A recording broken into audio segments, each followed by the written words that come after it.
Paglipas ng pagod at luha, di maaaring huminto ang pagbukal ng pagsamba sa aking puso.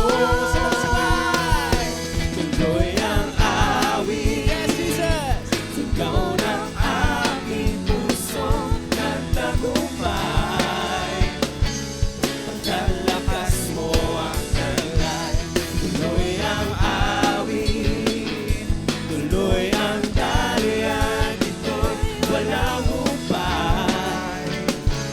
Ang ilog ng papuri ay hindi mapipigil, hindi matutuyo. Tuloy-tuloy ang awit para sa'yo.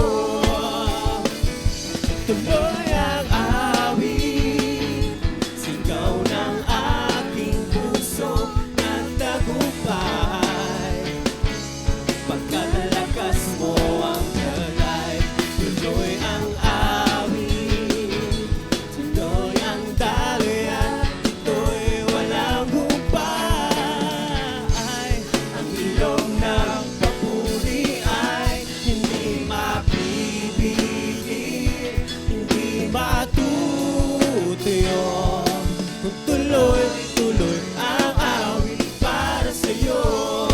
Ang daloy ay hindi mapipigil, hindi matutuyo, hindi mapipigil, hindi matutuyo, hindi mapipigil, hindi matutuyo.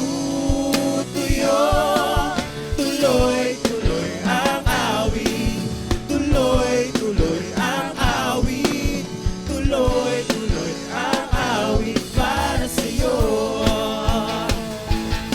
Oh, oh.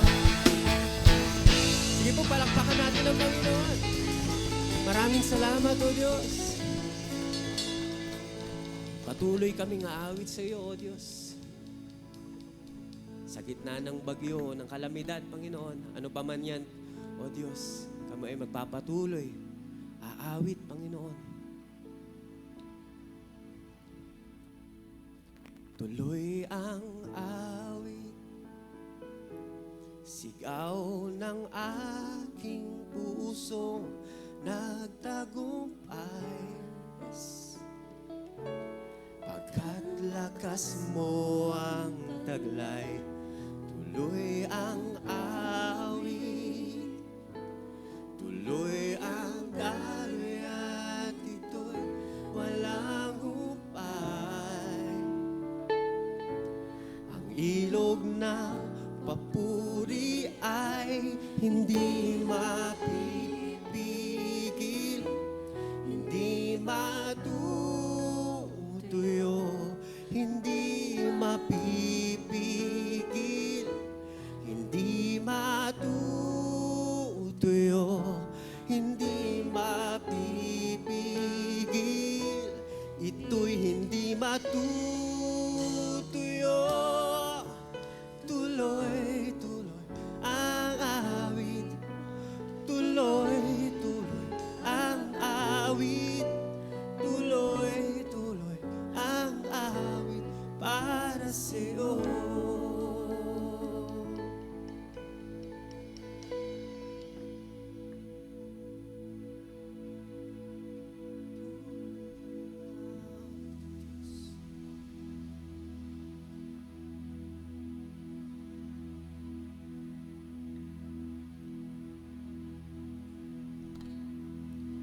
Puri ka,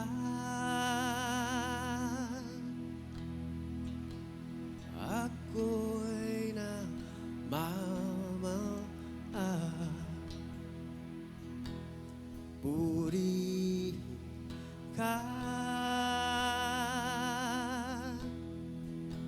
sa'yo'y namamahal.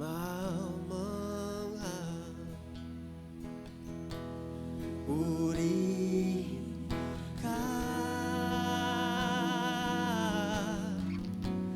ako'y namamahal.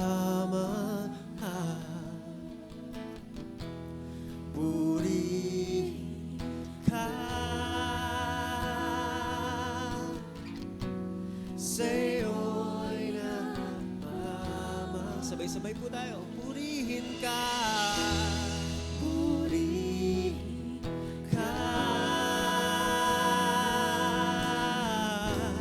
Ako'y namamangha.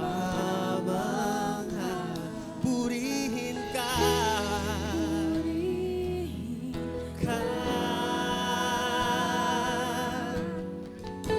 Sa'yo'y namamangha.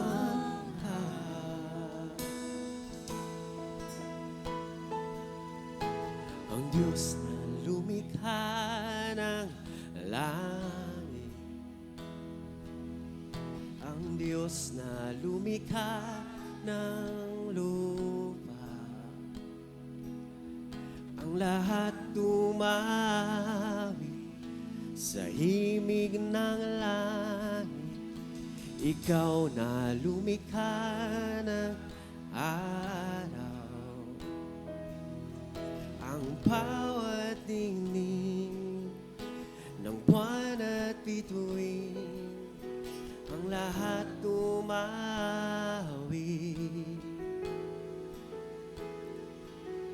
Kamangha-mangha ang iyong nilikha, ang puso ko'y umaapaw.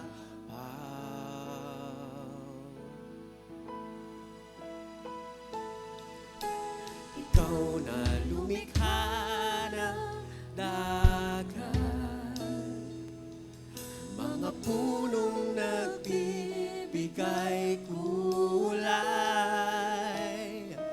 mga ibong umaawi.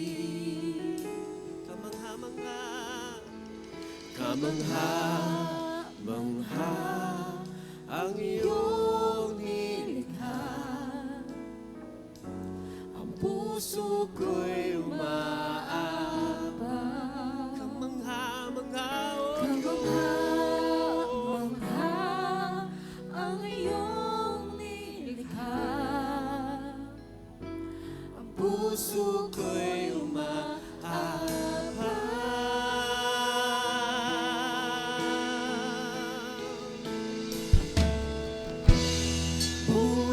Purihin ka. Yes, Jesus. Ako'y namamangha. Purihin ka. purihin ka. Sa'yo'y namamangha.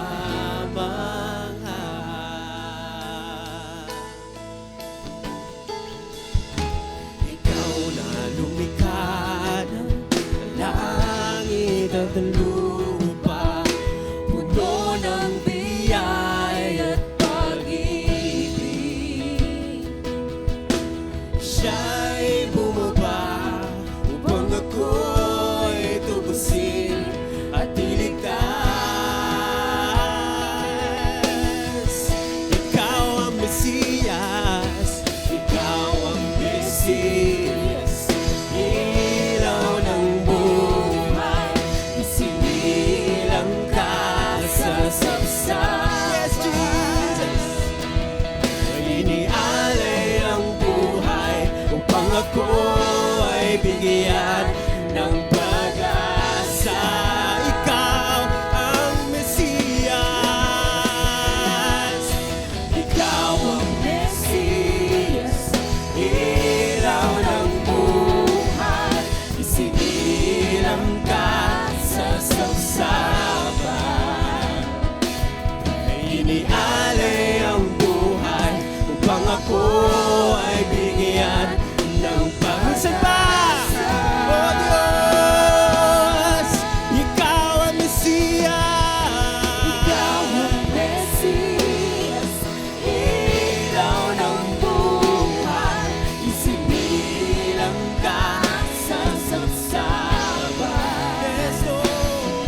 Diyos ng pag-asa.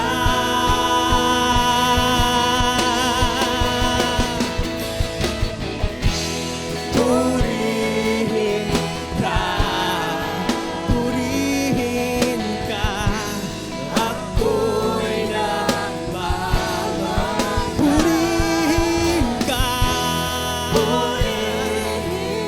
ka, sa'yo'y nagmamahal. Purihin ka,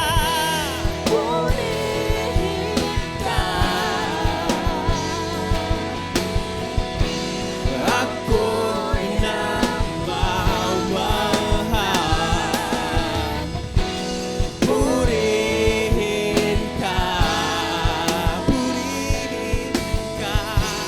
sa'yo'y nagmamahal.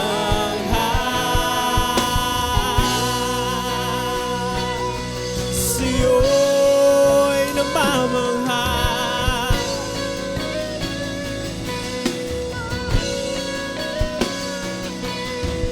Jesus, ako'y namamangha. Ikaw ay dakila, wala kang katulad. Ang ngalan mo'y itataas, buong langit at lupa, kami ay sumasamba. Jesus, sabay-sabay po tayo. Ako'y, yes Lord, namamangha. Ikaw ay dakila, wala kang katulad. Ang ngalan mo'y itataas, buong langit at lupa, kami ay sumasamba. Jesus, ako'y namamangha. Ikaw ay dakila, wala kang katulad. Ang ngalan mo, yes Lord, itataas, yes Jesus, kami ay samba, samba. Jesus, ako'y namamahal. Ikaw ay dakila, wala kang katulad. Ang ngalan mo'y itataas, buong langit at lupa, kami ay sumasamba. Purihin ka, purihin ka, Ako'y nagmamahal. ka. Purihin ka, Sa'yo'y nagmamahal. Purihin ka, ako'y nagmamahal. Purihin ka, mahal ka. Sa'yo'y nagmamahal. Purihin ka, yes Jesus. ako'y nagmamahal.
Diyos na dakila, karapat dapat sa pagsamba.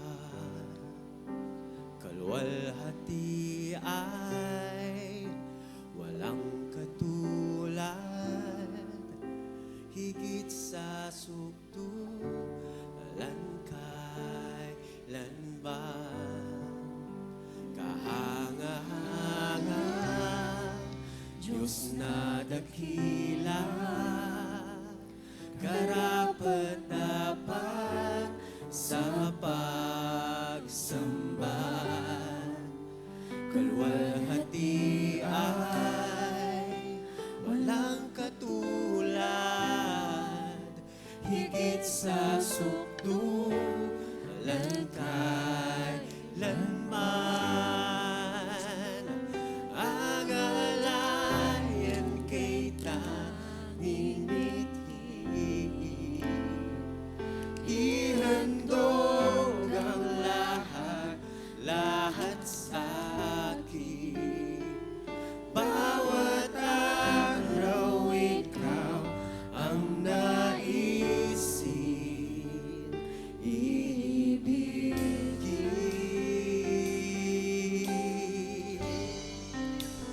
Kahanga-hanga, Diyos na dakila, karapat dapat sa pagsamba. Kalwalhati ay walang katulad, higit sa sukdulan kailanman. Minsan pa, kahanga-hanga, Diyos na dakila, karapat dapat sa pagsamba.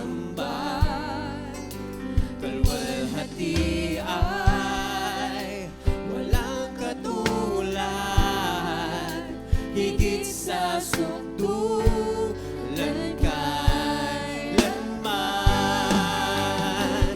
Ang alayan kay tanging ngiti, ihandog ang lahat sa akin. Bawat araw ikaw ang naisin ibigin. Ang nalayan ka,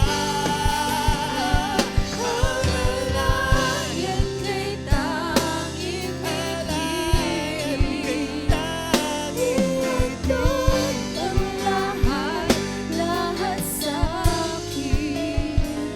bawat araw ikaw ang naisin ibigin.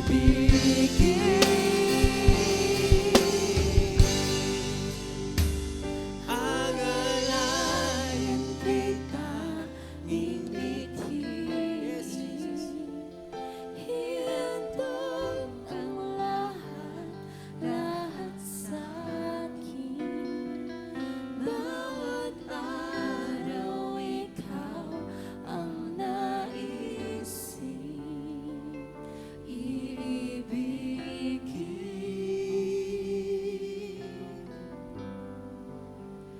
Kahanga-hanga.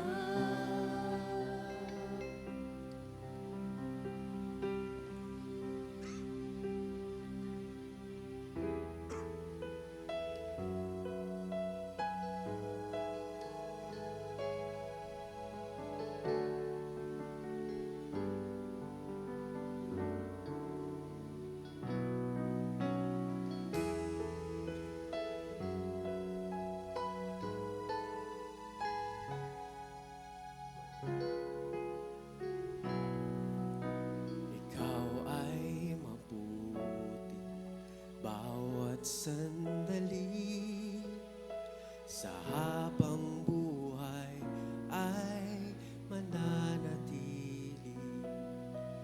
Hindi mapapaw o may kukubli, maging sa dilim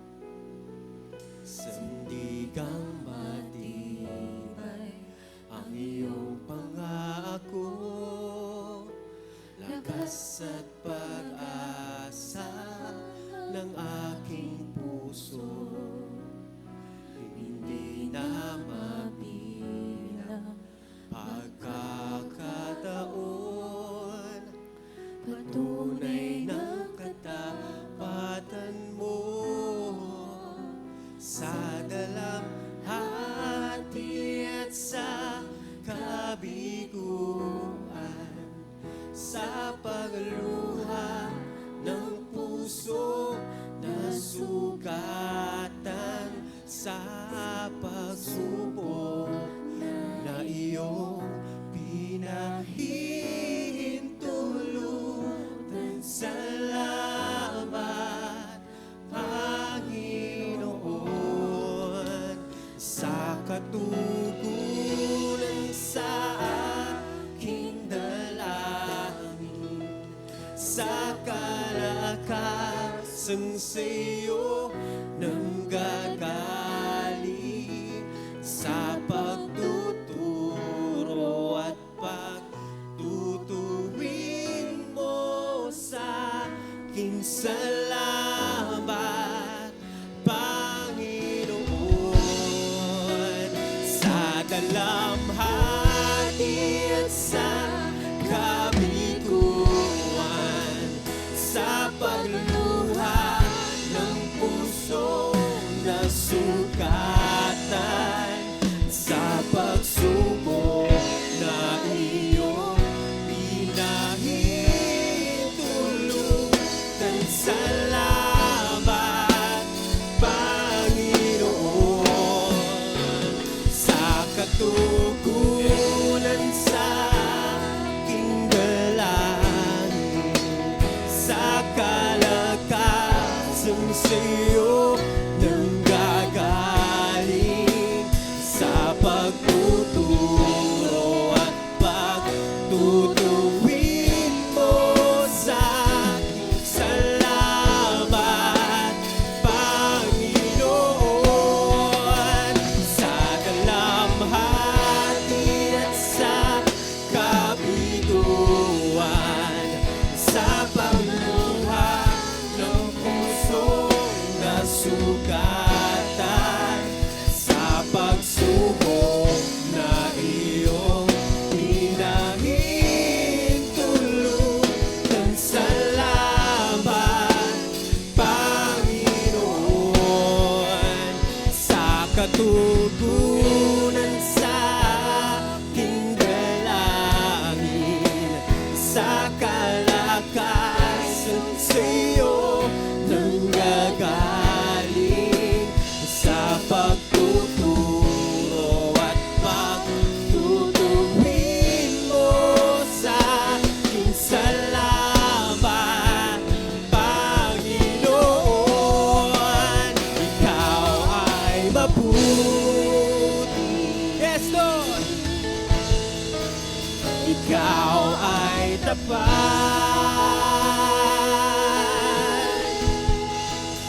sa'yo ang papuri, sa'yo, Diyos, at pasasalamat. Ikaw ay mabuti, ikaw ay mabuti, ikaw ay tapat, O Diyos, sa'yo ang papuri at pasasalamat,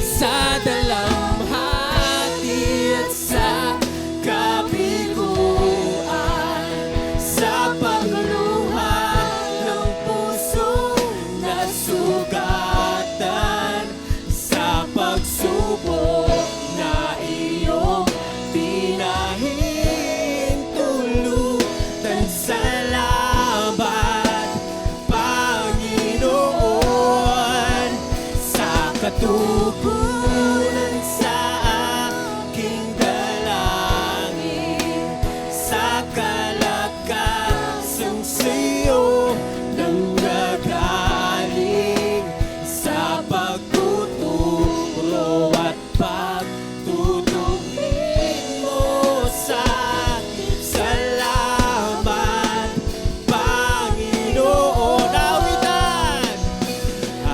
aawitan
lahat ng papuri. Patuloy kaming namamangha sa iyo, Diyos. Napakabuti mo.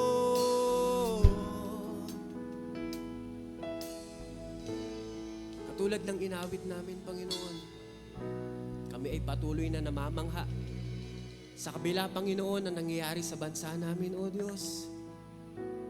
Sa kapaligiran namin, Panginoon. But Lord, Ikaw ay nananatili, Panginoon.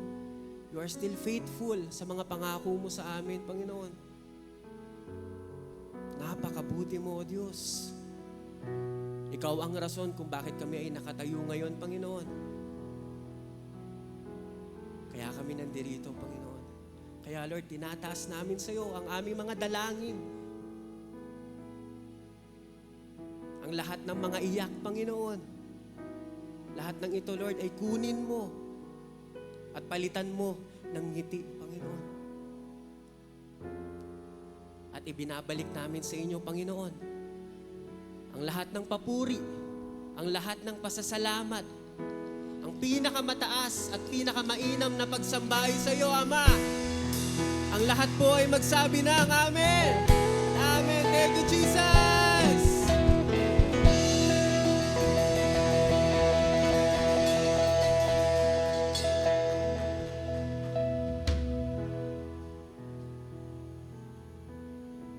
Hi, ako po si Mean at nandito po ako para mag-share ng faith testimony naming mag-asawa. One of the biggest challenge po na pinagdaanan namin as a married couple when we experience miscarriage. Hindi po talaga namin yun inaasahan, kaya sobrang sakit at ang hirap tanggapin. Marami kaming tanong nun kay Lord. May mga araw na umiiyak na lang ako at hindi ko maintindihan kung bakit nangyari yun.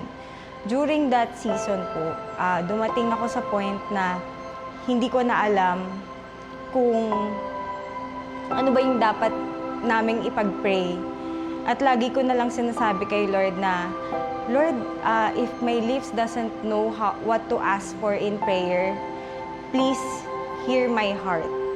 May isang Bible verse po noon na talagang nag-comfort sa akin. Ito po yung John 11:35, yung shortest verse sa Bible, which is Jesus wept. Sobrang short po ng verse na yun, pero sobrang lalim po ng impact niya sa buhay namin. Ito po ay nag-remind sa amin na Jesus understands grief and hindi tayo nag-iisa. Na para bang pag umiiyak ka, sinasabi din sa'yo ni Lord na nandito din ako umiiyak kasama mo. It gives me so much comfort po na na-realize ko na I was never grieving alone pala. Unti-unti pong nakita namin yung faithfulness ni Lord. Hindi niya kami iniwan. Ginamit niya yung word niya, yung CCOF family, and yung mga taong nilagay niya sa paligid namin para palakasin kami. Hindi man agad sinagot yung mga why, we see how God carried us through during that season. Mas lumalim po yung faith namin at mas napatunayan namin God is faithful in every season.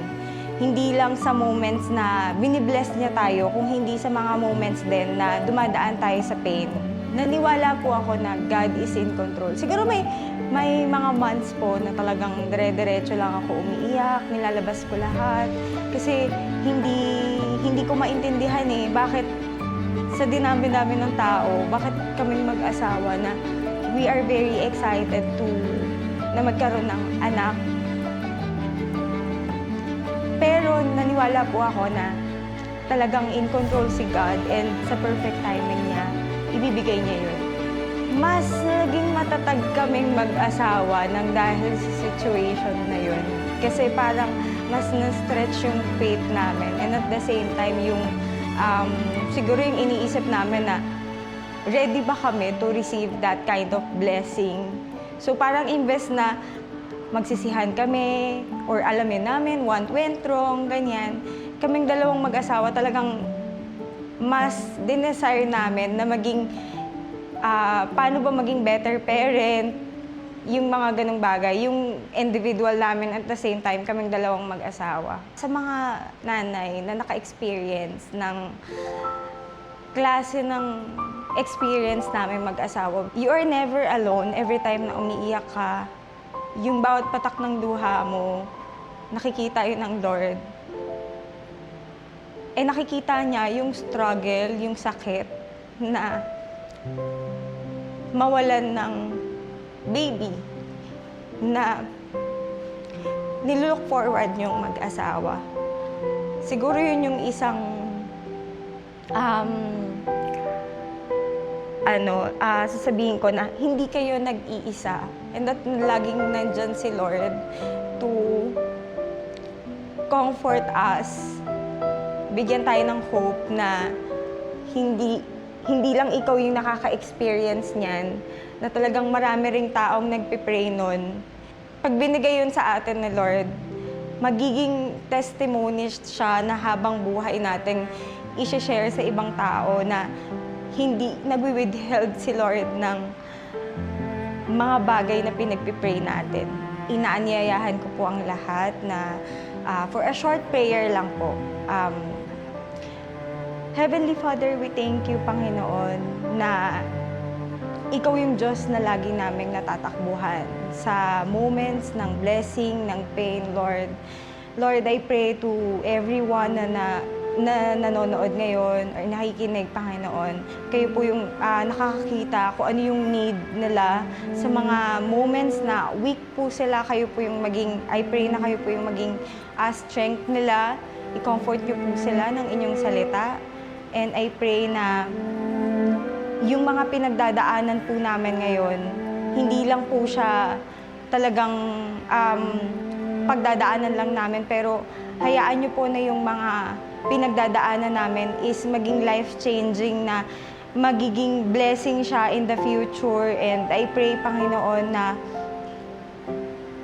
yakapin niyo po yung mga taong nanonood ngayon at nag-go through with that season, Lord. Kayo po yung magbigay sa kanila ng hope na you will answer yung mga prayer nila. Thank you, Lord. In your name pray.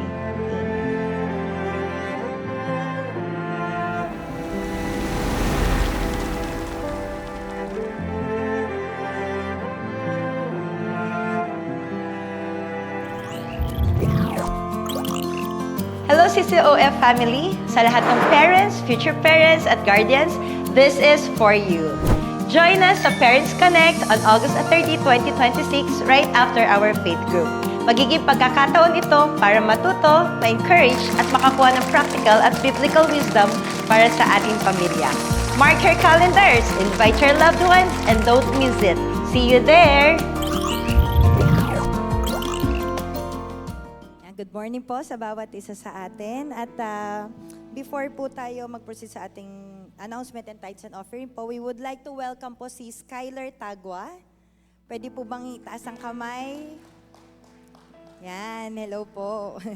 Yan. Sa ngayon po, kayo po ay bisita, but the second time na makasama po namin kayo. And we hope that you grow sa relationship natin sa Panginoon. And sa ating po few announcement, katulad nga po na in-announce kanina, August 30, that is Sunday, we would like to invite you po yung mga parents, guardians, soon-to-be parents, or kayo po ay couple na, married couples.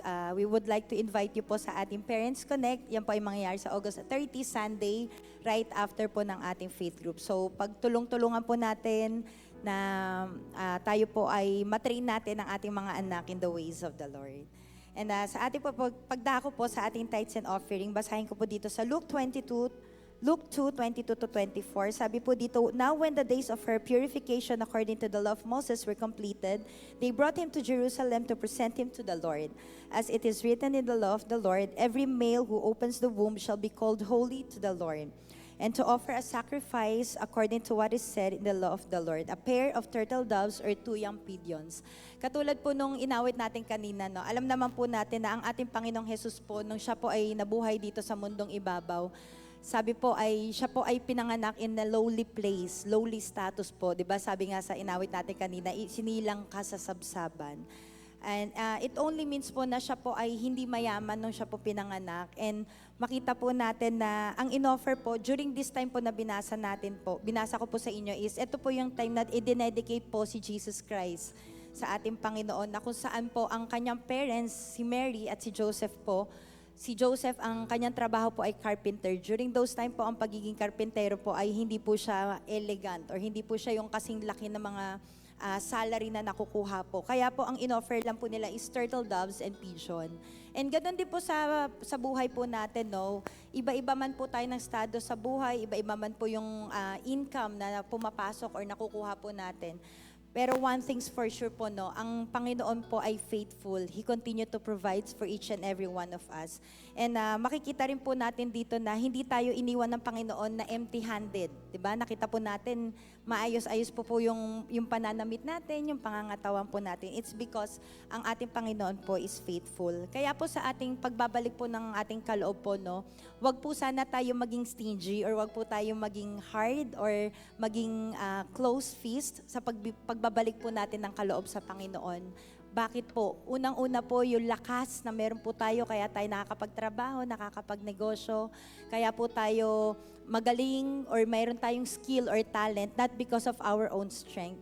It's because galing po yan sa Panginoon. And even po yung wisdom, kaya po tayo nakakapag-isip, kaya tayo nakakapag-produce ng source of income, dahil yung wisdom na yan po ay nanggagaling din po sa ating Panginoon. Kaya po, inaanyayahan ko po ang bawat isa po, ina-encourage ko po na tayo po magbalik ng ating kaloob sa Panginoon.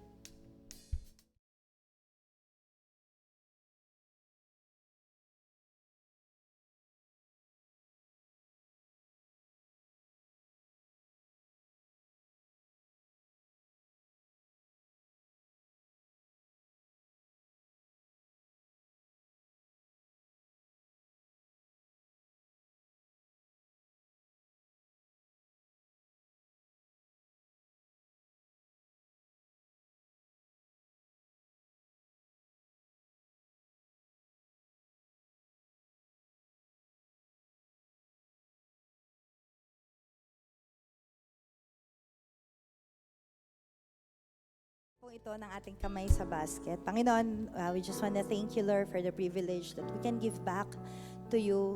Indeed, Lord, we acknowledge that you are our God, you are Jehovah Jireh, our God who provides. Salamat, Panginoon, ano man yung ibinalik namin sa inyo ay gusto namin na patuloy na manatili po kami maging faithful stewards, faithful na mag-manage po ng mga kaperahan na ipinagkalob niyo po sa amin. And itong mga pagbabalik namin sa inyo, Panginoon, ay we entrust everything unto you, our riches, everything that we have, O God. And alam namin, Panginoon, na ito po ay magagamit only for your glory, na kung saan marami pa pong mga tao ang marireach out na ito to reach them with the gospel at anumang ministry, Panginoon, and even the church, yung provision niyo, Panginoon, ay never po kayo nagkulang. Salamat, Lord, because all of your promises are yes and amen. Kaya naman, Panginoon, ay confident kami enough to hold on to your promises. Lord, we thank you, we love you, and we continue to glorify you with everything that we have. In Jesus' name we pray, amen.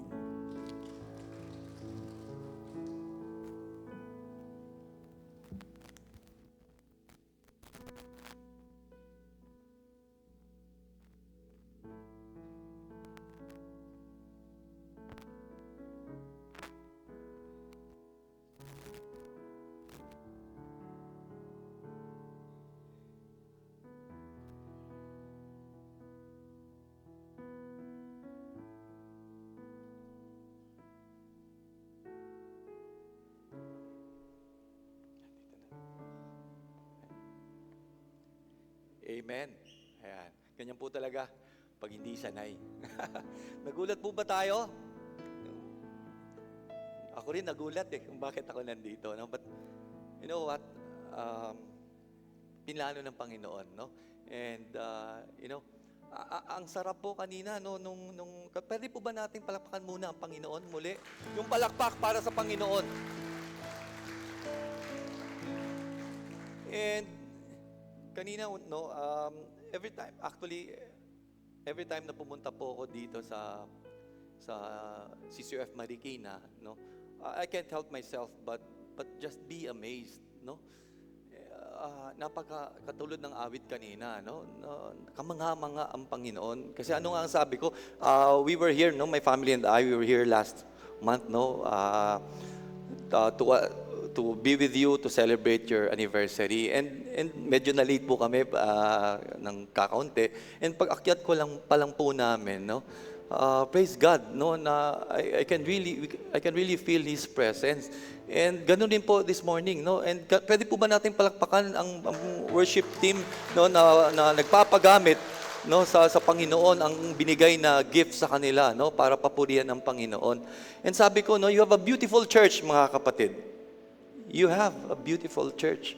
I can't help but be amazed, no. Musical instruments, no? Ang ganda ng tugtog, awitan. Kanina, kung pwede nga lang, hindi matapos yung praise and worship, no? Andito yung Panginoon. Pasalamatan po natin ng Panginoon sa kanyang kabutihan, no? Ang blessing ng Panginoon. But you know what? Kahit anong kaganda, no? Komportable ang ating simbahan, no? Hindi po ito magiging mahalaga para sa Panginoon. Bakit po? Sino po ay nagbibigay ng halaga sa Panginoon? It's each one of you, each one of us. Kaya po ngayon, nagagalak po ang Panginoon dahil po nandito po tayo.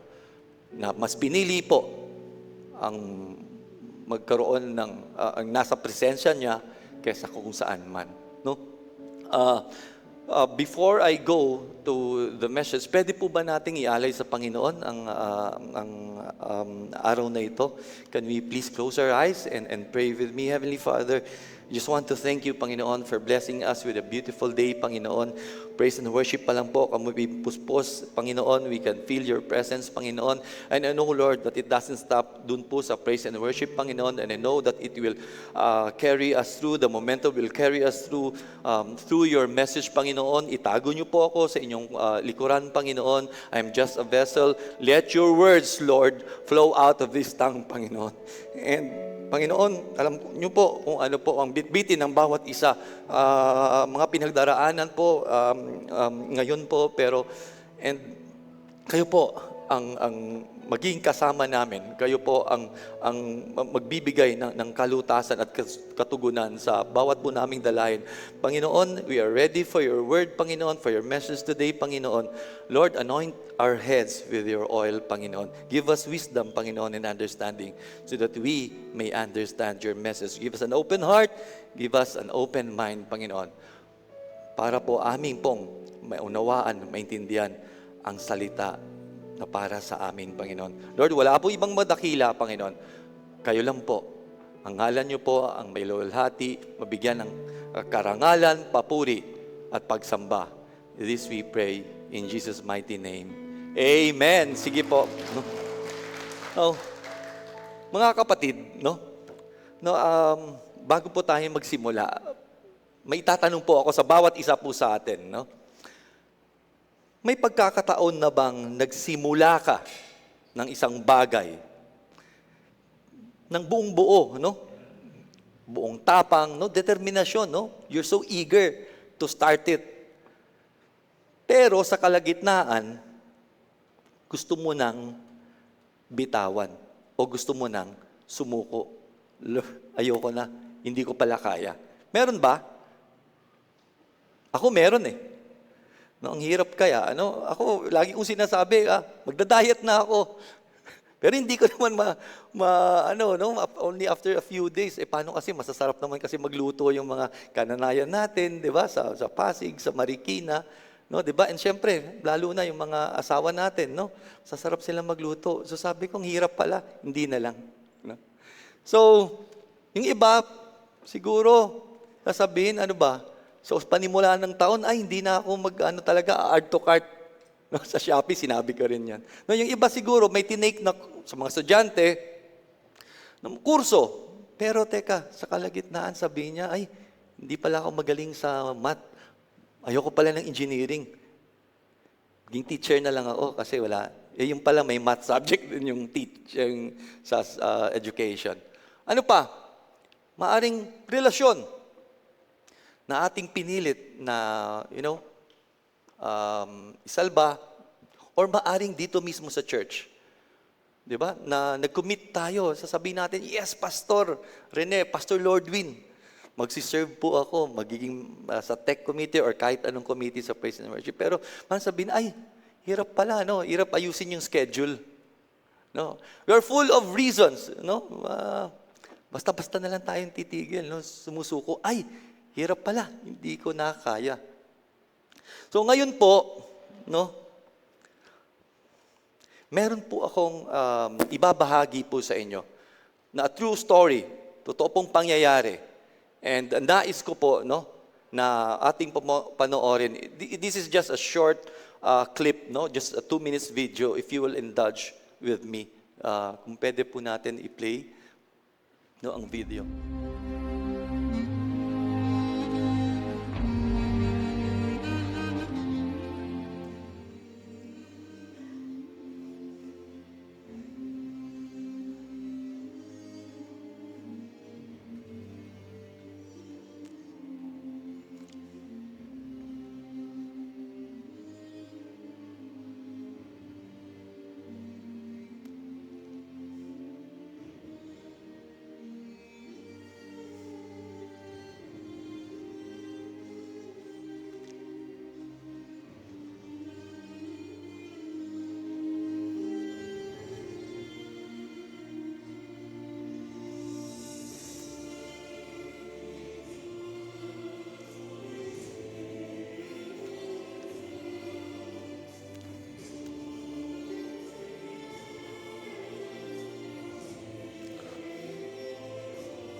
When I watched this video, mga kapatid, it hit me.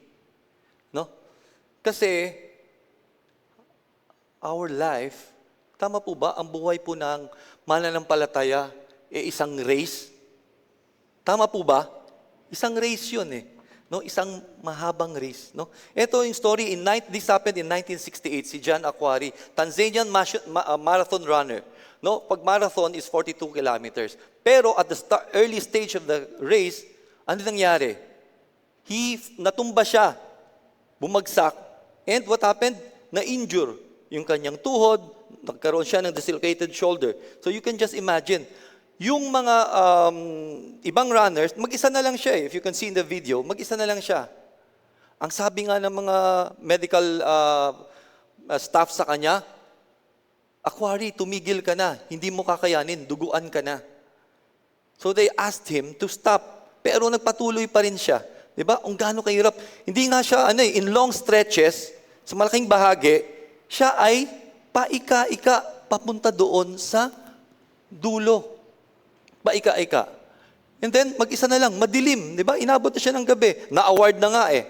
Wala nang tao sa stadium. No? So, ano po ang kahintulad nito sa buhay mananampalataya. No? So, he was more than an hour late. No? Everyone had already finished. He limped into the nearly empty stadium. Pero, anong ginawa niya? He finished. Yun ang tandaan po natin. He finished the race. Tinapos niya ang race sa kabila ng hirap at sakit. Katulad kanina sa faith testimony, di ba? The couple was in pain. But did it stop them to continue worshiping God? No. Nagpatotoo pa nga eh. Kasi if ang may takeaway ko dun sa message kanina is that we are never alone. Palakpakan po natin ang Panginoon. No, sa kabila ng sakit.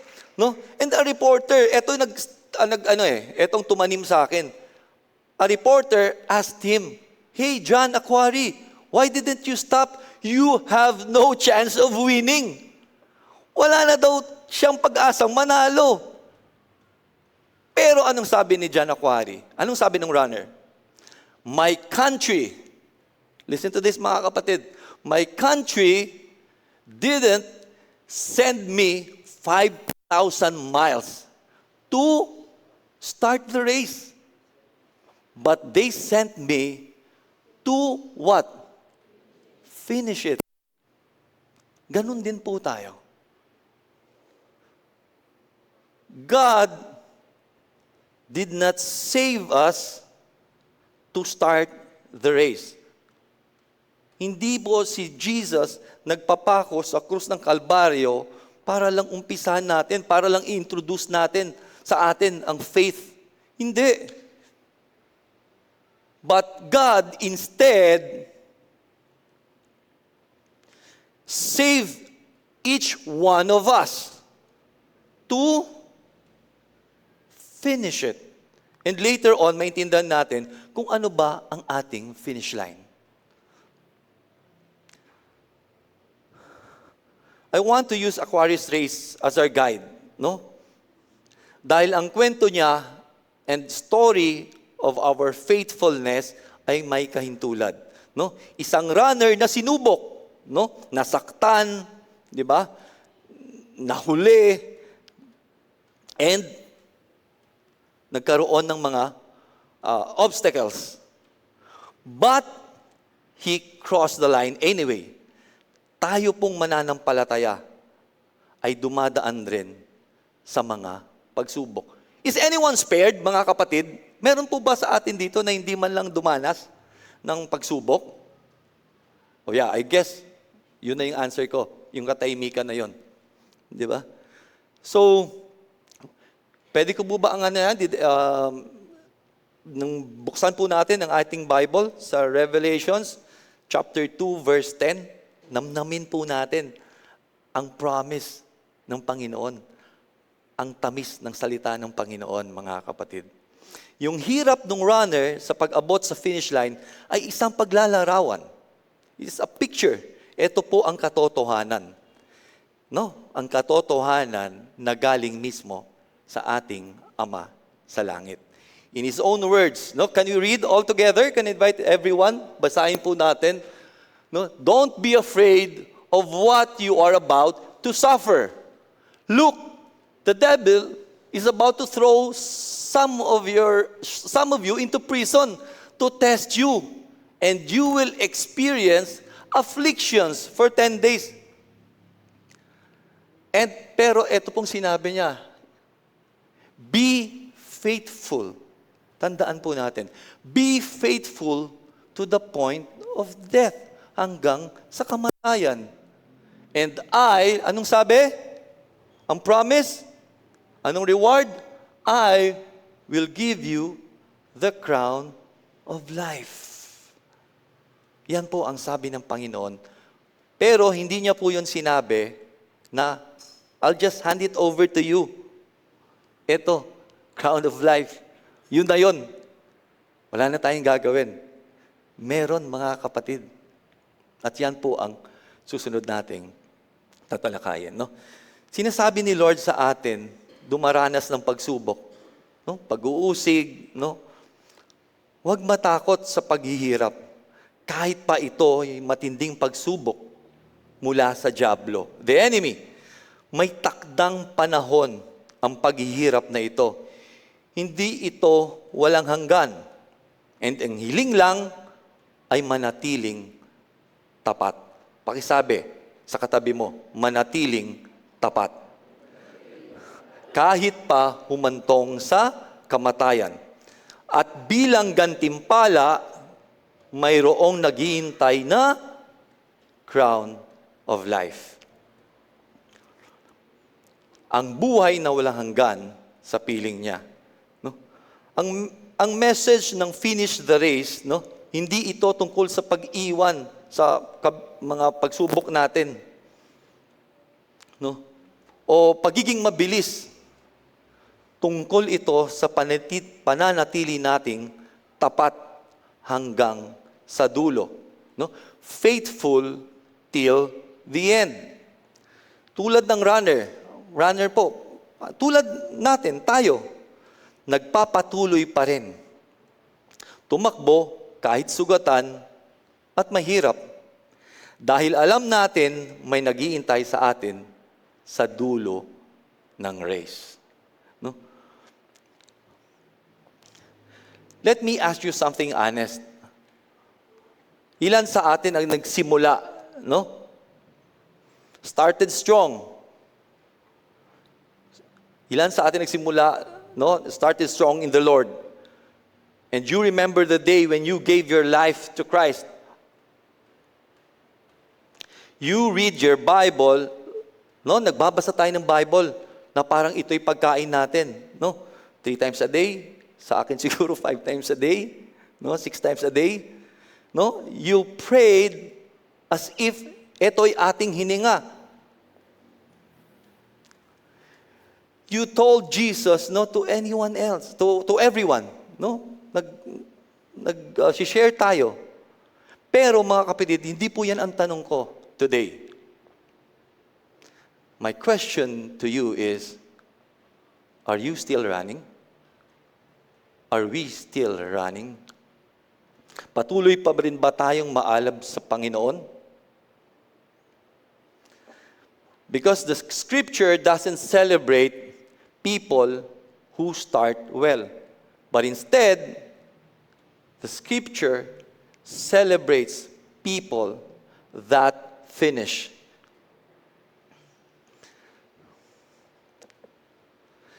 Si Saul, no? King Saul.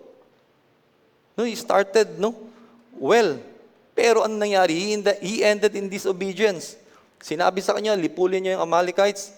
No? Pero anong ginawa niya? Si King Agag, hindi niya nilipol. Yung mga livestock, yung mga sheep, yung the best doon, tinago niya. He was disobedient. No?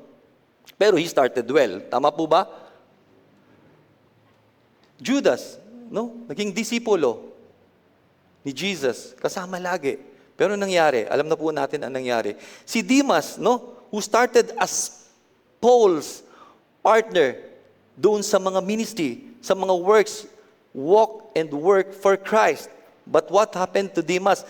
Etong kinote nga ni Paul, in his own words, having forsaken me, having loved this present world. Namili siya. And he decided for himself to choose the world. But then, there's Paul himself. Si Paul nasaan nung mga time na yun na nagsusulat siya? He was in prison, locked up. No? Walang freedom. You can just imagine, no? Pag nasa kulungan ka. Grabe. But did it stop Paul? Naging unfaithful ba si Paul? No?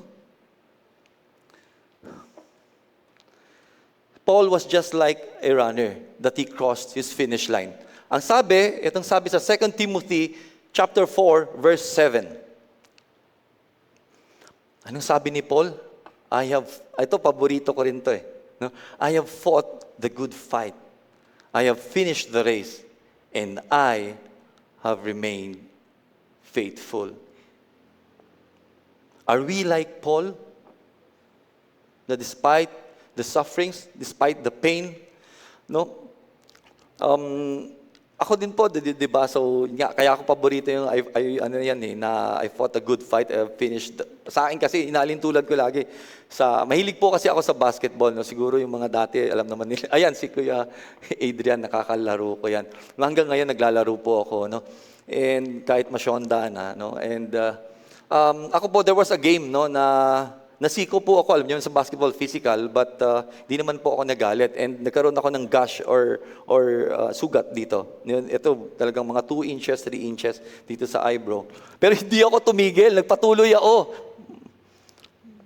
Hindi ako, and good thing, kahit duguan na, pero nanalo. And after ng game, pumunta ako ng hospital, tsaka ako tinawagan yung wife ko, ay punta mo ako dito. Bakit? Ano nangyari? Nasa emergency room ako nagpapatay. No? So we must fight a good fight and we must finish kung ano man ang inata sa atin ng Panginoon. No? Today, I want to talk to you about finishing. Yung tinapos, ha? Yung hindi sinimulan. Not starting, but finishing. Heaven is looking for people who finish in the Spirit. People who will still be moving. People like you, people like us, who will still be moving towards the finish line, even when life is difficult, even when life is with trials, even if if we go through sufferings. No, ano po ang 3 marka of a faithful life? No, ang faithfulness ay hindi lang isang kung ano lang nararamdaman mo. Hindi siya isang emosyon na hinihintay mo munang dumating bago tayo mag-obey. It's not. Ang faithfulness, it is a decision that you make every time. Patuloy nating ginagawa. It's being what? Hindi lang na, okay, isang Sunday, okay, parang sarap matulog, nag-uulan, may sopa si nanay. No, it's a decision that you make every single time. I choose to come to church. I choose to be in His presence. No? So lalo na kapag wala ka ng gana, or nalalamig ka, or what? Nasa season of brokenness. Ang kwento ng runner ay dumaan sa 3 bahagi. No? Nandun yung, inabot na siya ng dilim eh. Hindi niya na nga makita yung daan. Nag-iisa na lang siya. Ano pa? Yung stretch na yon, no? Yung second stretch ay, di ba, nasaktan siya. Di ba? And then, yung third is yung paika-ika na siya eh. So, in life, no, similar to the runner, we experience, no? Dumadaan din tayo sa mga ganong bahagi. No? Ang point 1 ko is that faithful in the darkness. Faithful in the darkness. When you can't feel God's presence. Sa race, papalubog na yung araw, palapit si Equary, hindi niya na makita, final stretch. Halos madilim na, wala nang tao dun sa stadium, umalis na. Di ba? Injured pa siya, limping. He is running blind. Mag-isa lang siya, wala na nag-iilaw sa daan. Pero, anong ginawa niya? Patuloy pa rin, tumakbo, kumikilos, papunta sa finish line.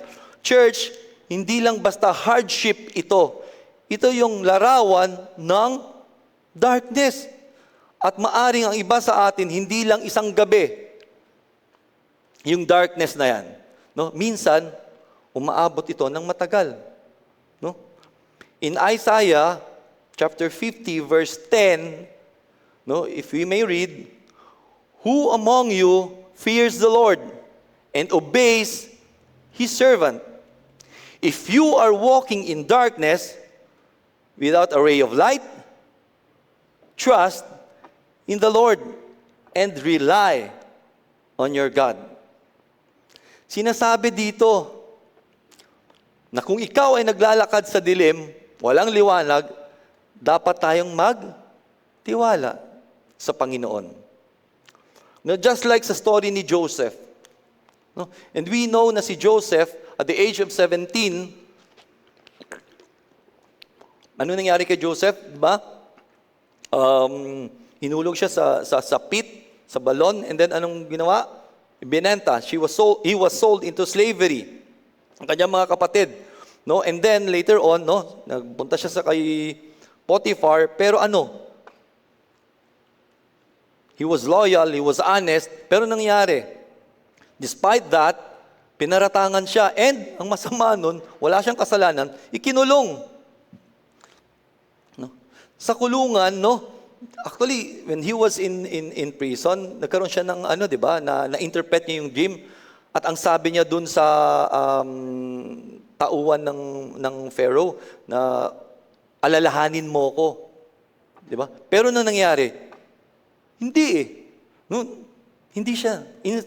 Instead, nakalimot. And you know what? Matagal pa bago si Joseph naging second in command. Ilang taon? Para malaman natin in context kung gaano katagal. No? 30 years old siya nung naging second in command siya. So that's 13 years. 13 years of darkness. Hindi niya na maintindihan kung ano ang plano ng Diyos sa kanyang buhay. Ngunit sa bawat sitwasyon, anong paulit-ulit na sinabi sa scripture? You can read sa Genesis.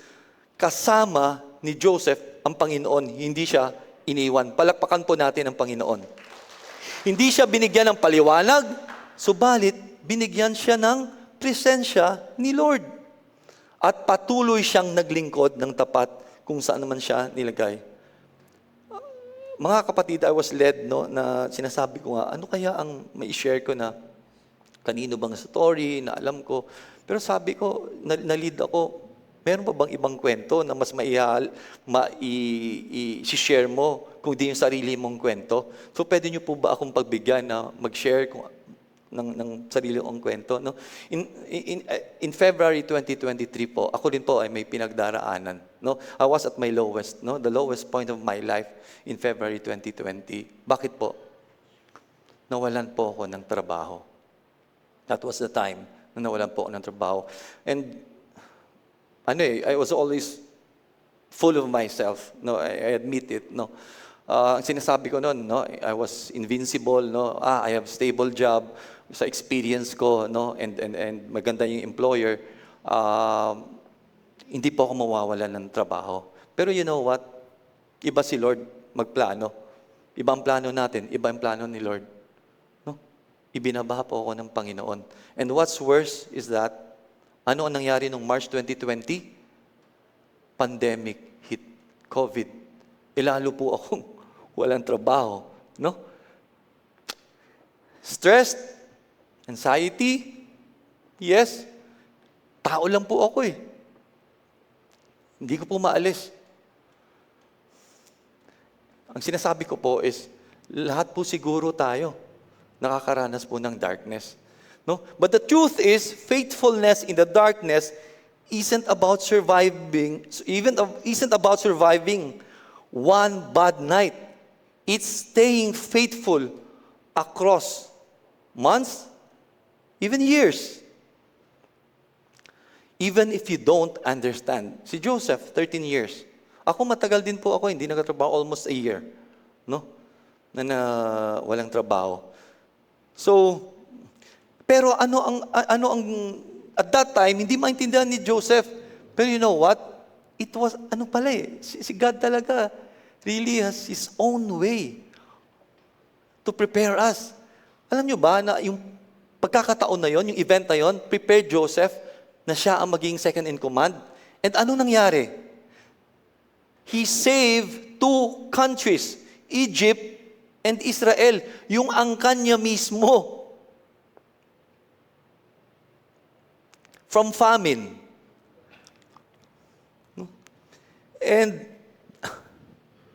13 years of unexplained darkness, that became the very preparation that positioned him to save two nations. No, he didn't need to see the plan of the Lord to remain faithful. Dagtiwala lang siya kahit hindi niya naintindihan. And years later, etong maganda, he could finally say, open your book in Genesis 50:20. And let's read. Etong sabi niya, di ba? Sa kapatid niya, di ba? You intended to harm me. Gusto niyo akong, sige, basta, you intended to harm me. But God intended it all for good. No, pinlano ng Panginoon. He brought me to this position so I could save the lives of many people. So, mga kapatid, ito pong iiwanan ko sa atin. Keep serving Him in the dark. Even, if you don't understand, remember this, the Lord does not forget. He has not forgotten you, even when it feels like everyone else has. Ako, nung wala akong trabaho, parang nagwawalaan na sila lahat eh. So, yun ang sinasabi, totoo ang sinasabi nila na pag meron ka, doon lang ka maraming kaibigan, pero pag doon mo makikita yung mga tunay na mga kaibigan, yung mga nag-stick sa'yo sa kabila ng kawalan. Tama po ba? And now, my second point, faithful in the delay. When the answer doesn't come on time. So lahat po tayo, di ba, meron din mga time na dumarating sa atin, in waiting season tayo, Lord, kailan ba? In the story, every other runner had already finished. Tapos na. Yung runner na yon, na-award na nga yung medals, pero yung runner na yon, siya yung pinakahuli, an hour behind. That is what delay feels like. Running a race when it looks like it's already too late. Huling-huli na. Ang tagal bago dumating sa finish line. Kung ang ihalimbawa ko po dito sa kwento ni David. Si David, he was anointed, as king. Nung teenager siya, tama po ba? Ni Samuel. Okay. Napanood ko rin yun sa yung King David, Pero instead of thrones, instead of palace, instead na palasyo ang ibigay niya. Dahil king nga, inanoint ako ng teenager. Anong nangyari? Instead of that, he got caves. Nasa kuweba siya. Bakit siya nasa kuweba? Dahil siya po ay nagtatago. Sino ang nag-hunt sa kanya? Gusto siyang ipapatay si King Saul because of jealousy. So, ito nga ang sabi ni David sa Psalm 13:1. Anong sabi niya?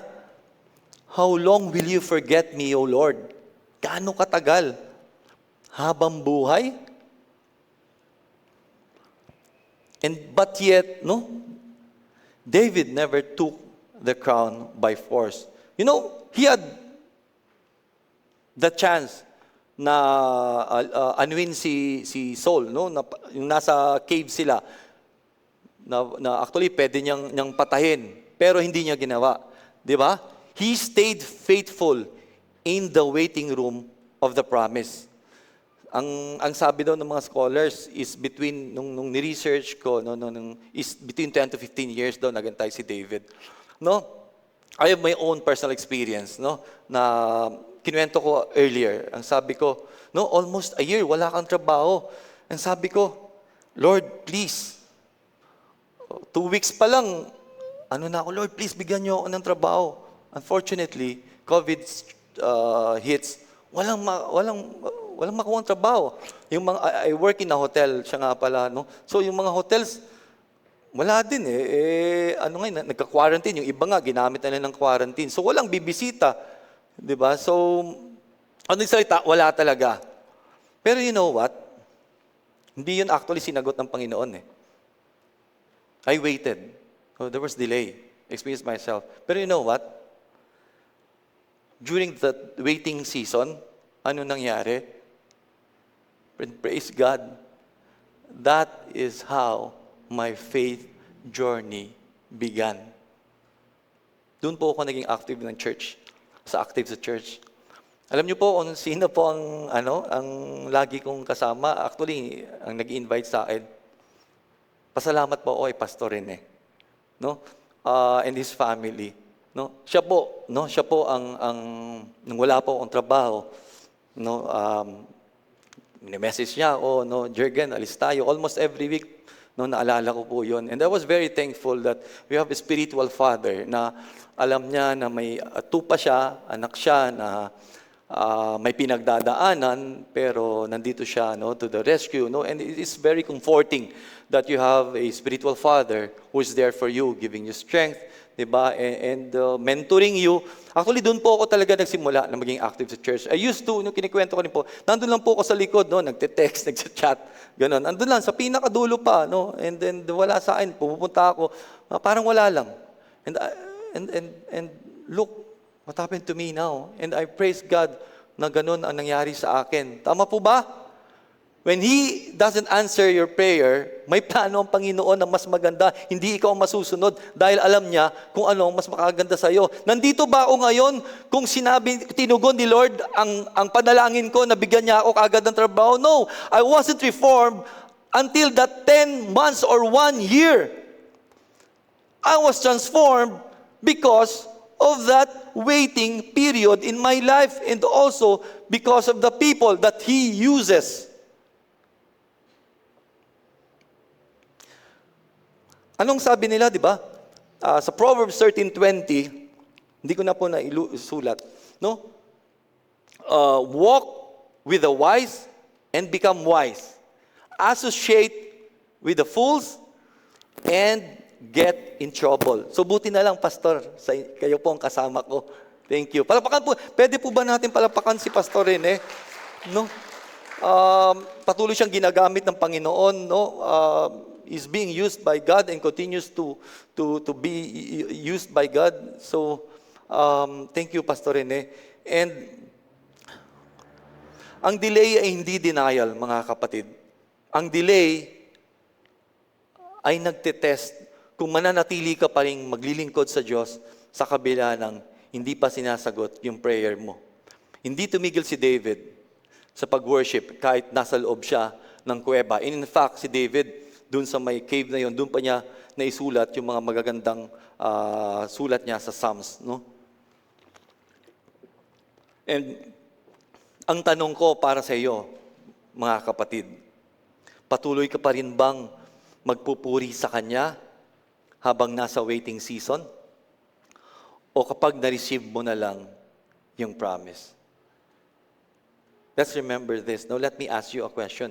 Will you still praise Him in the waiting season or only after the promise arrives?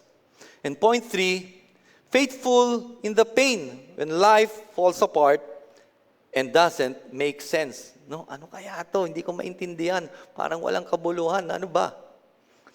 Let us remember the runners finished the race. No? Sugatan, dislocated shoulder, dislocated knee, bruised and blooded, but not out. Every single step from the fall to the finish line, totoo ang pain niya, di ba? Limping na nga siya eh. Kaya nga siya behind ng 1 hour. I can just imagine, ako nga lang, magkapaltos nga lang, ayoko na eh. Yung pang dislocated shoulder and dislocated knee, injured knee, di ba? And hindi naman the pain was real. The faithfulness of a believer isn't pain-free. And in fact, no, dun sa may runner din, punong-puno ng sakit. Pero, that's what makes it even remarkable. No, si Job, halimbawa, in one single day, grabe rin ang faith ni Job. In one single day, you can just imagine, isang araw lang nawala yung mga livestock niya. Diba? May mga na-strike ng lightning, may ninakaw, pati servants niya, pinatay dahil ng mga raiders, no? And what's worse, namatay yung 10 anak niya. Ang sakit, di ba? Parang sinakluban siya, yung langit at lupa, yung sinasabi nila. Pero, ito pang mas masakit, no? Alam mo yung adding insult to injury? Alam niyo kung anong sabi ng wife niya?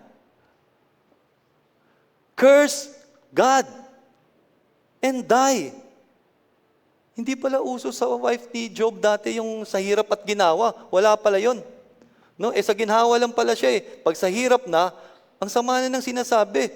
Biruin mo, curse God and die. Pero si Job, no? Sinabi pa rin. Anong sabi niya?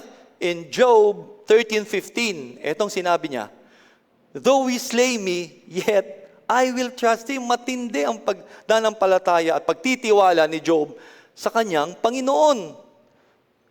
Even if God intends to and choose to end my life, I will still trust him. Pinagkakaloob ko yung buhay ko sa kanya. And later, no, even si Job na ano pa yun eh, may physical pain pa kasi nga, from head to foot, meron siyang mga sugat, no? Boils, sores. Pero anong sabi ni Job sa 1:21? I came naked from my mother's womb, and I will be naked when I live. The Lord gave me what I had, and the Lord has taken away. Praise the name of the Lord. Grabe. Praise the name of the Lord. Despite nung nangyari sa kanya. Tayo, mawalan lang ng trabaho. Lugmok na, pero si Job, parang literal na lahat inalis sa kanya ng Panginoon. But he remained faithful. Kahit sa matinding suffering, Job remained faithful. No? And ako rin po, nung yun nga, doon na yung journey ko nagsimula. So, si Pastor, start niya na akong palapit muna, doon muna sa harap nakaupo, no? Then, fellowship, tapos, ganyan, Jurgen, mag-exhort ka na, pwede ka mag-exhort, no? Doon, yun yung mga, then after ng exhortation, faith group leader, di ba? So, and then, praise God, na nandito na po tayo sa harapan, no? At, papasalamat po ako kay Pastor dahil sa kabila ng pinagdaanan ko nandiyan pa rin siya alam mo ang importante naman hindi yung material Alam mo anong pinaka-importante? Yung spiritual na binabahagi sa iyo. So faithfulness hindi ibig sabihin walang pagdadaanan ng pain, walang pagdadaanan ng suffering. We are not spared, no? Even we are believers, we are not spared. No one is spared, no? Ito ay tiwala na mapagtatagumpayan natin. We'll be victorious in pain. God never gave Job an explanation for his suffering, but He gave Job himself a fresh revelation kung sino talaga ang Diyos. Pinakita ng Diyos kung sino siya, kung ano ang kaya niyang gawin. And in fact, Job, because he remained faithful, ano nangyari? Tinanggalan siya, di ba? Pero anong ginawa ng Panginoon? Dahil naging faithful si Job. He doubled his wealth. Job doubled his wealth. Sometimes, God's answer to our pain isn't an explanation. Hindi niya ipapaliwanag, hindi natin maintindihan. But, it's His presence. Thank you, Lord, hindi niyo ako pinabayaan. Thank you, Lord, na nandito kayo all throughout my journey. Carrying me through. Inaakay-akay tayo ng Panginoon upang mapagtagumpayan natin ang suffering, ang pain, ang trial.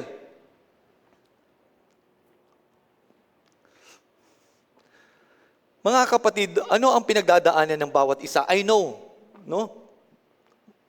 May iba-iba tayo siguro maaaring pinagdadaanan. Anong pinagdadaanan ng bawat isa sa ngayon?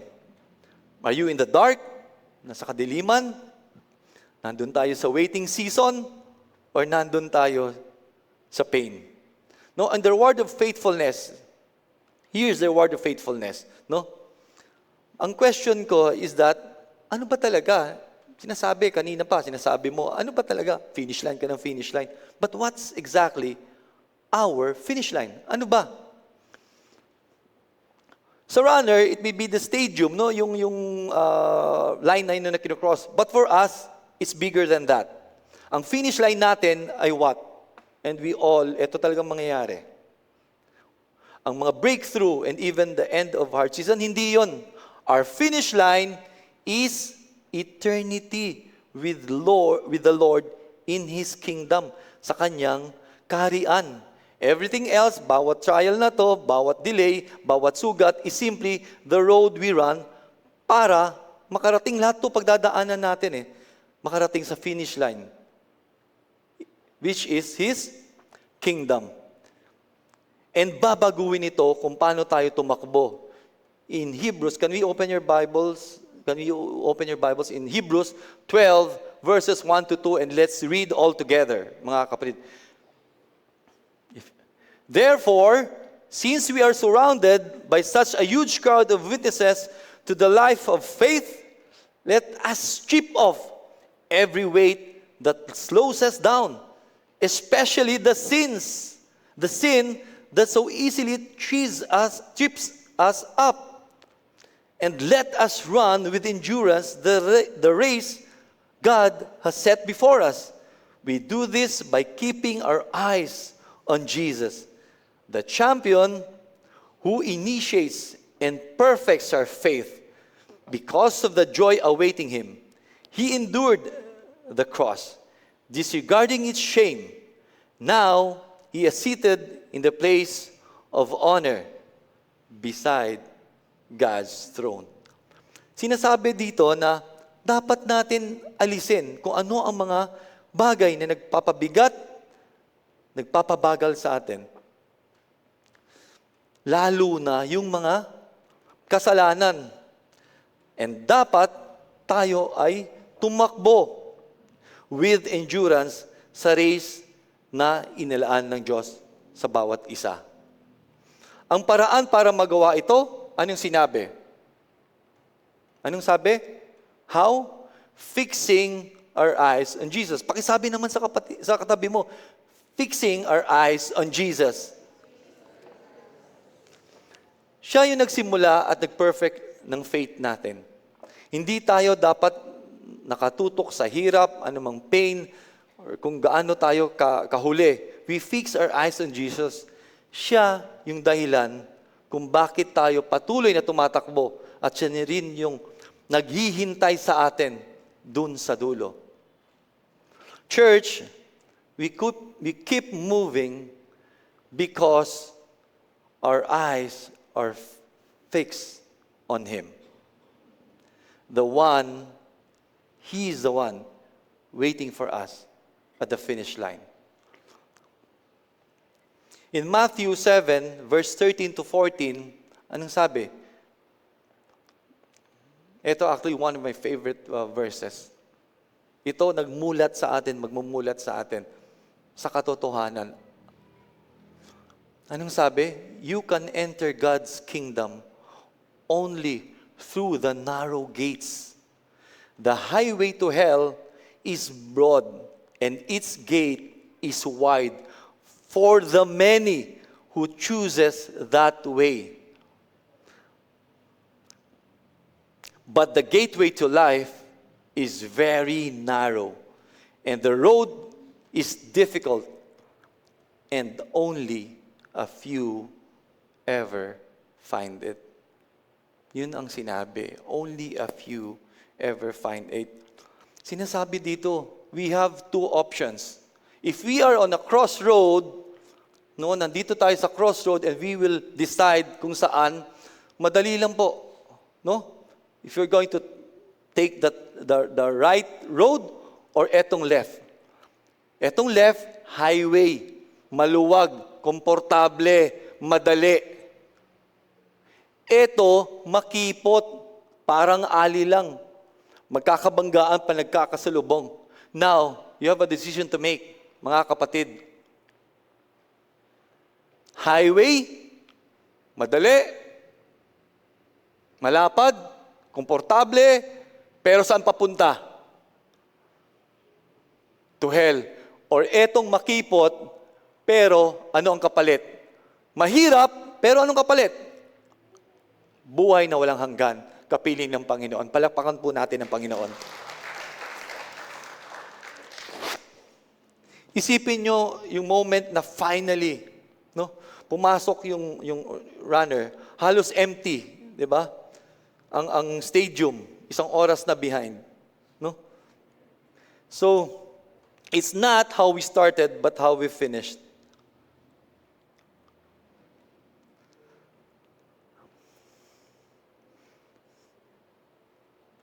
At the,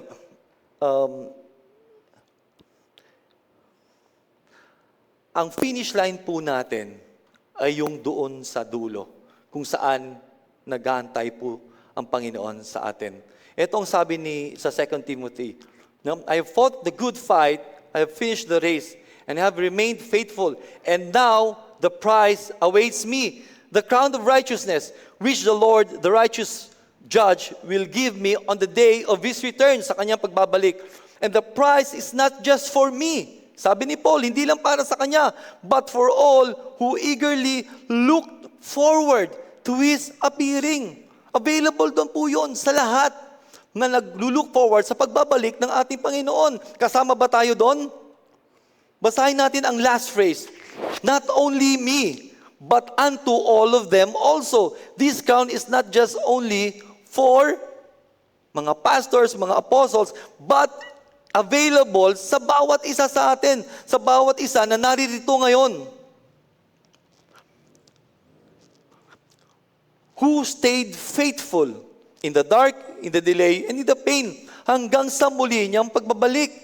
And tayo po yun. And I know, and I declare, Panginoon, na lahat po kami mananatili hanggang sa inyong pagbabalik. Palakpakan po natin ang ating mga sarili. Now, can I invite everyone, no? Now, this is your moment, no?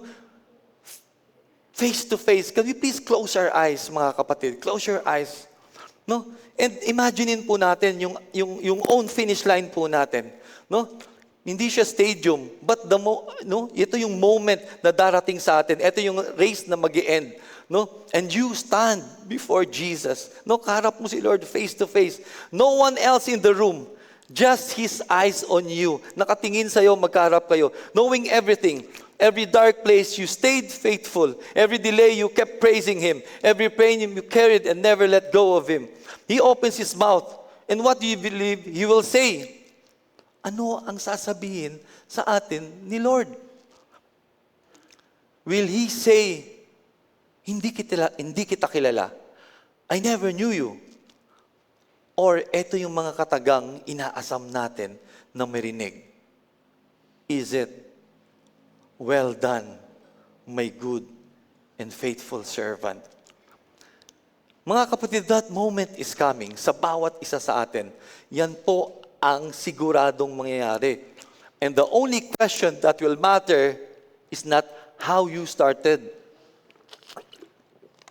oh, how fast you run, but rather, were you faithful till the end? No? I want you to live with this, mga kapatid. The word faith. Church, bago tayo umalis dito, I want to give you with 5 letters. Ito yung salitang faith. No? Mahilig po kasi ako na ng acronym. Faith, no? F, finish what you started. Now, your race won't be measured by how you started, but by how you ended. Whatever God began in you, don't abandon it halfway. Huwag tumigil. Don't give up. Tapusin natin ang misyon na inata sa atin ni Lord. Tapusin natin, no? Sumunod sa kanyang utos at because ano ang gantimpala na nag-aantay sa atin? You don't get a crown for a good beginning. Walang saysay yun, kahit ano pa ang gandang panimula mo. You get it if you finished and remained faithful.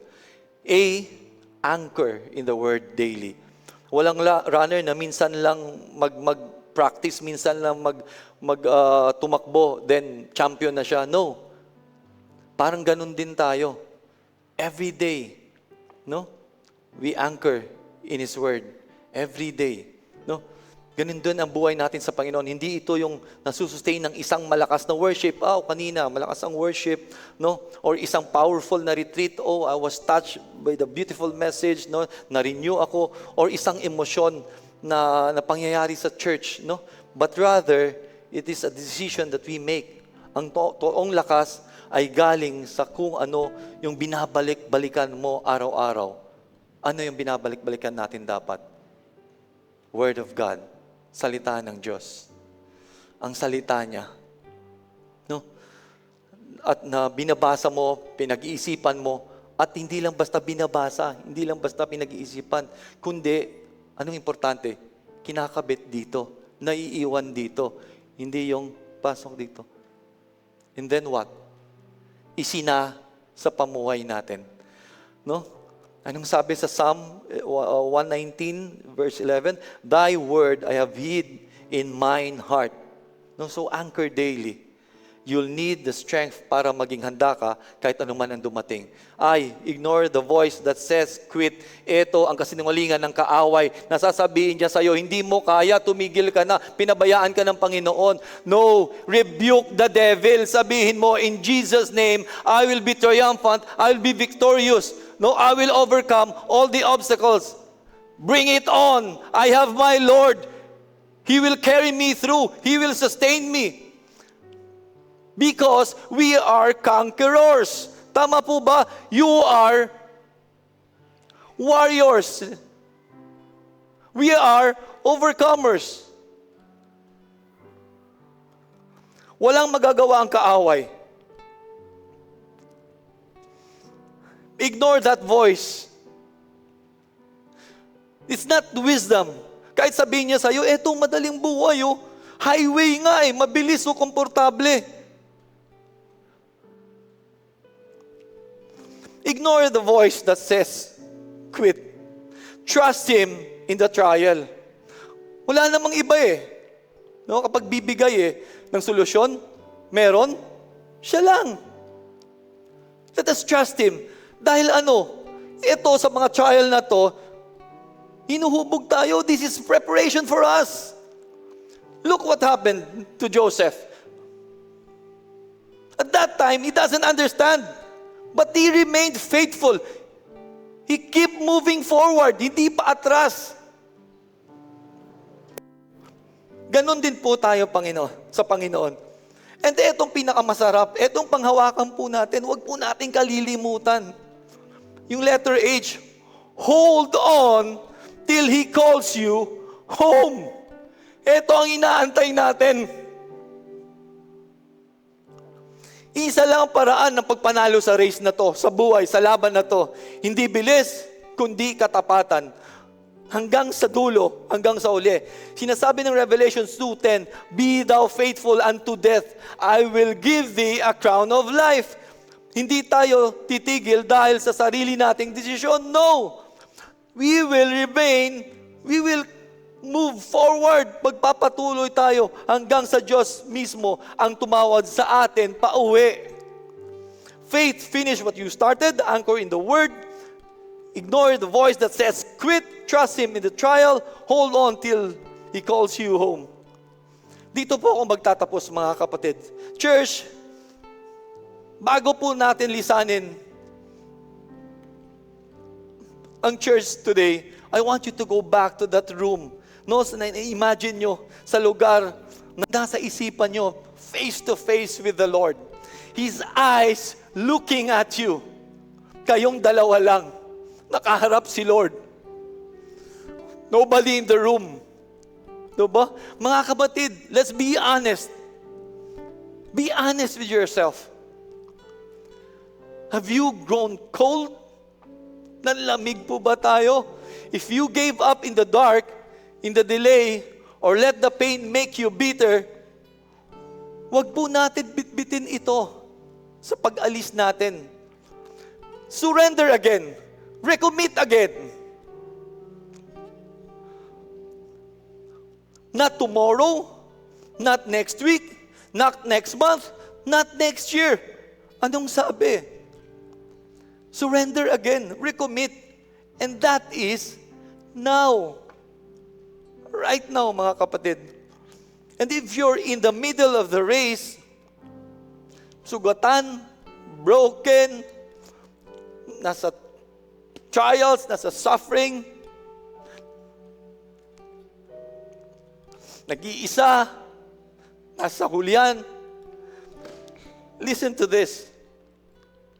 Paulit-ulit na sinasabi, binubulong sa atin ng Ama sa langit.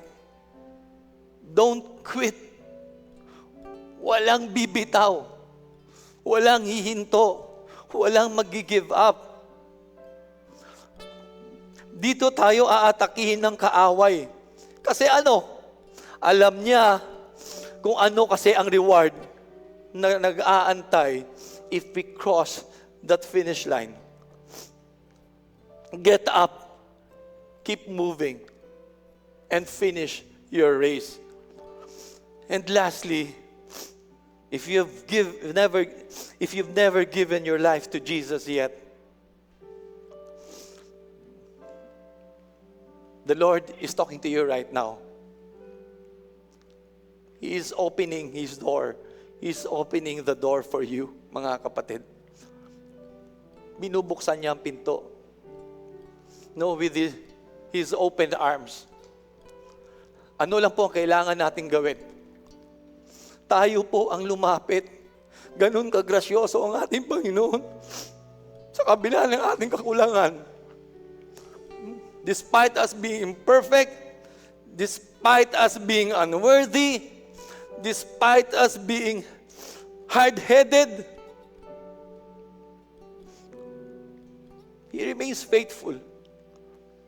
And andyan siya, nag-iintay sa dulo.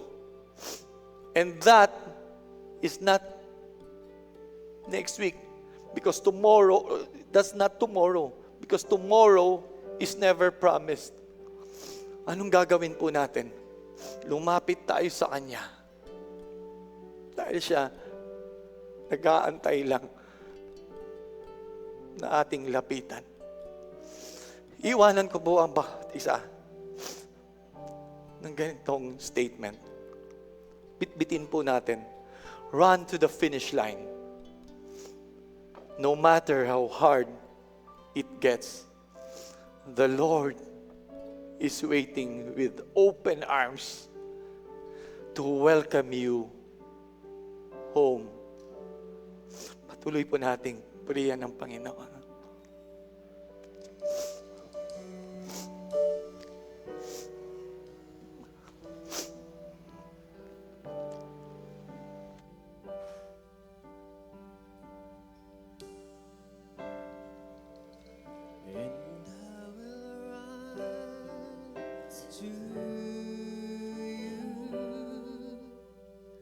To your words of truth, not by might, not by power, but by the Spirit of God.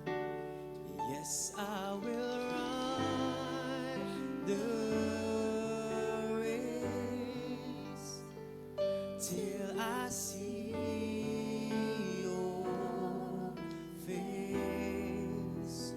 Oh, let me live in the glory of your grace.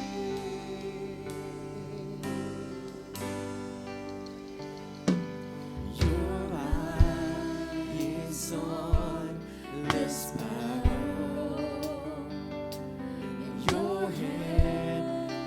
Comforts me to the ends of the earth, to the depths of my heart. Let your mercy and strength is in. You call me to your purpose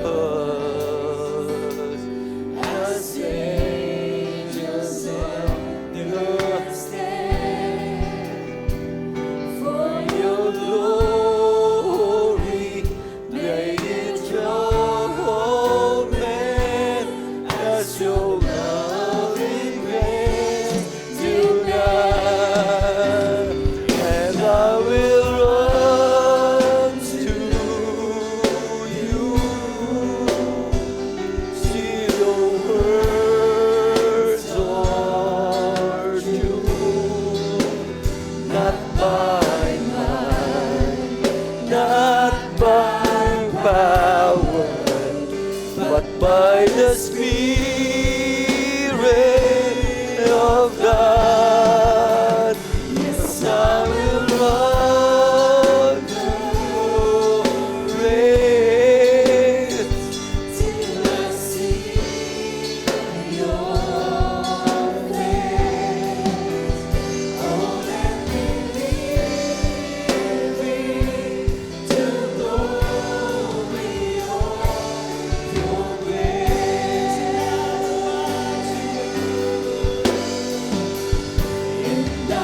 not by might, not by power, but by the Spirit of God. Yes, I will run the race till I see your face. Oh, let me live to glory. Oh, let me live to glory. Oh, let me live the glory of your grace.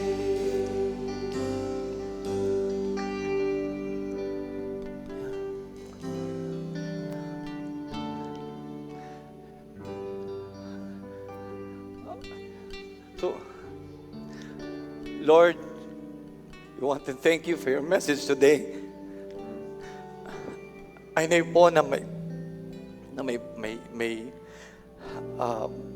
let there be a fresh revelation, Panginoon, na maiwan po sa aming mga puso, Panginoon. At kung let there be transformed heart, Panginoon. Lord, we want to praise you for your word, Panginoon, and that promise, Lord, that we will come home to you and we can't wait for that moment to happen, Panginoon. That you are at the end of that race, Panginoon, with your arms open wide, waiting for us, Panginoon. We will remain faithful, Panginoon, despite all the sufferings, despite the pain, Panginoon, despite the trials, Panginoon. We choose to keep running until we cross that finish line, Panginoon, na inatas mo po sa bawat isa, Panginoon. Alam ko po na walang pagsubok na inyong pinahintulutan. Dahil alam po namin na ito po ay makapagbabago ng aming puso, makapagbabago ng aming buhay, Panginoon. And I pray, Lord, I know, Lord, you can see each one's heart, Panginoon, anong pinagdadaanan sa ngayon, Panginoon. I pray, Lord, that you give us strength, Panginoon. And we hold on to your promise, Panginoon, that as long as you remain faithful, we will receive the crown of life, Panginoon. And we declare, Panginoon, na ito po ay aming makakamit, Panginoon, sa pamamagitan ng inyo salita, Panginoon. Ito po ang promise na aming panghawakan, Panginoon. The enemy, Panginoon, ay hindi magtatagumpay. Lord, we just want to thank you for your encouragement, Panginoon, for your words of reassurance, Panginoon, that we will receive the crown of righteousness and the crown of life when we finally get to face with you, Heavenly Father. Lord, kayo po ang magbitbit. We lay down unto your feet all our burdens, all our worries. Lord, we trust you, Panginoon, that you will sustain us and you will carry us through, Panginoon. Thank you for your words today, Lord. Maraming salamat po. Kayo po ang may git na mapurihan, Panginoon. And I invite everyone to please raise your hands and receive the blessing of the Lord. Panginoon, thank you. Thank you for today, Panginoon. And as we face another week, Panginoon, we invite your presence to be with us all throughout, Panginoon.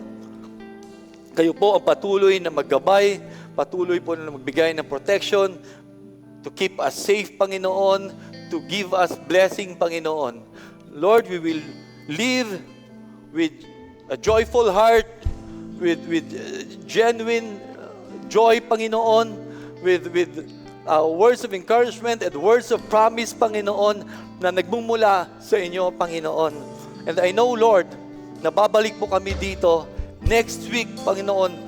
Uhaw pa rin po sa inyong salita, Panginoon. Uhaw pa rin po sa inyong pagmamahal, Panginoon. Lord, we can't wait. And we look forward to that day, Panginoon, that we get to finally meet you, Panginoon. And then until that day happens, Panginoon, we will remain to be in your presence, Panginoon. Panginoon, maraming salamat sa araw na ito. Maraming salamat sa inyong salita, Panginoon. Wala pong iba na higit mong mapaparangalan. Wala pong iba na bibibigyan ng glory. Wala pong iba na bibibigyan ng honor, praise, and worship, adoration, and thanksgiving kung hindi ang inyong pangalan ng pro. All the glory belongs to you alone, Panginoon. Lord, kami po ay lalabas na blessed, matagumpay sa ngalan ng Ama. In Jesus' mighty name. And everybody say, Amen.